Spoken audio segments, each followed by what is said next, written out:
മരിച്ചിട്ട് 26 വർഷം. ലോക റെക്കോർഡിന് 36 വർഷം. ഈ ഭൂമിയിൽ ഒരു വനിതയ്ക്കും ഓടാൻ കഴിയാത്ത സമയത്തിനുള്ളിൽ 100 മീറ്റർ ഓടിത്തീർത്ത ഫ്ലോറൻസ് ഗ്രിഫിത്ത് ജോയ്നർ. ട്രാക്കിലെ ചിത്രശലഭം എന്ന വിളിപ്പേര്. ട്രാക്കിനകത്തും പുറത്തും ഫാഷൻ വസ്ത്രങ്ങളുടെ നിറമുള്ള ലോകം. വർണ്ണപ്പകിട്ടുള്ള ട്രാക്ക് സ്യൂട്ടുകളുമായി എത്തുന്ന ഫ്ലോജോയ്ക്ക് പിന്നിലായിരുന്നു ക്യാമറ കണ്ണുകൾ. 1988 സോൾ ഒളിമ്പിക്സിലാണ് മാസ്മരിക പ്രകടനം.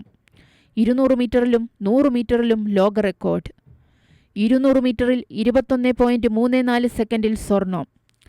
അന്നേ വരെ ലോകം കാണാത്ത ഓട്ടപ്പാച്ചിലിന് സോൾ സാക്ഷിയായി. ഒളിമ്പിക്സിന്റെ ട്രയൽസിലായിരുന്നു 100 മീറ്ററിൽ ലോക റെക്കോർഡ് സ്ഥാപിച്ചത്. 10.49 സെക്കൻഡ്. സോളിൽ തന്നെ 10.62 സെക്കൻഡിൽ ഒളിമ്പിക് റെക്കോർഡും സ്ഥാപിച്ചു. സോളിലെ വിസ്മയമായിരുന്നു ഈ അമേരിക്കൻ താരം. 100 metre, 200 metre, 100x4 metre relay എന്നിവയിൽ സ്വർണം. ഫ്ലോജോയുടെ 2 ലോക റെക്കോർഡും ആർക്കും മറികടക്കാനായിട്ടില്ല. എന്നാൽ കഴിഞ്ഞ ടോക്കിയോ ഒളിമ്പിക്സിലാണ് 100 മീറ്ററിൽ പുതിയ ഒളിമ്പിക് റെക്കോർഡ് പിറന്നത്. സോൾ ഒളിമ്പിക്സിന് ശേഷം 10 വർഷം മാത്രമാണ് ഫ്ലോജോ ജീവിച്ചത്.